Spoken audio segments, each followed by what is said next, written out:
देवेंद्र फडणवीसांच्या वाढदिवसानिमित्त जत तालुक्यात सामाजिक उपक्रम, गोरगरीब आणि भटक्या विमुक्त कुटुंबांना तंबूचे वाटप. राज्याचे लोकप्रिय नेते, गोरगरीब, वंचित आणि भटक्या विमुक्त समाजाचे आधारस्तंभ माननीय श्री देवेंद्र फडणवीस यांच्या वाढदिवसाचे औचित्य साधून सांगलीत जत तालुक्यात एक अत्यंत स्तुत्य आणि सामाजिक बांधिलकी जपणारा उपक्रम राबवण्यात आला. आमदार माननीय श्री गोपीचंद पडळकर यांच्या संकल्पनेतून जत तालुक्यातील गरजू आणि वंचित घटकांसाठी या उपक्रमाचे आयोजन करण्यात आले होते. या वाढदिवसाचे सोहळे आणि भव्य फ्लॅक्स बॅनरबाजीला फाटा देत गरजूंच्या चेहऱ्यावर हसू उमटवणारा उपक्रम सांगलीच्या जत तालुक्यात पार पडला.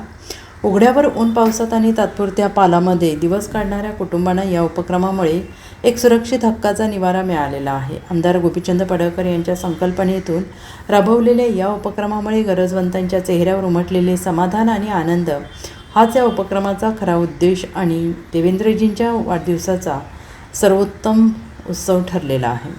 अनाठायी होणाऱ्या खर्चाला फाटा देऊन थेट समाजातल्या शेवटच्या घटकापर्यंत मदत पोहोचवणारा हा उपक्रम खरोखरच कौतुकास्पद ठरतो आहे. Bureau report, SPN Marathi.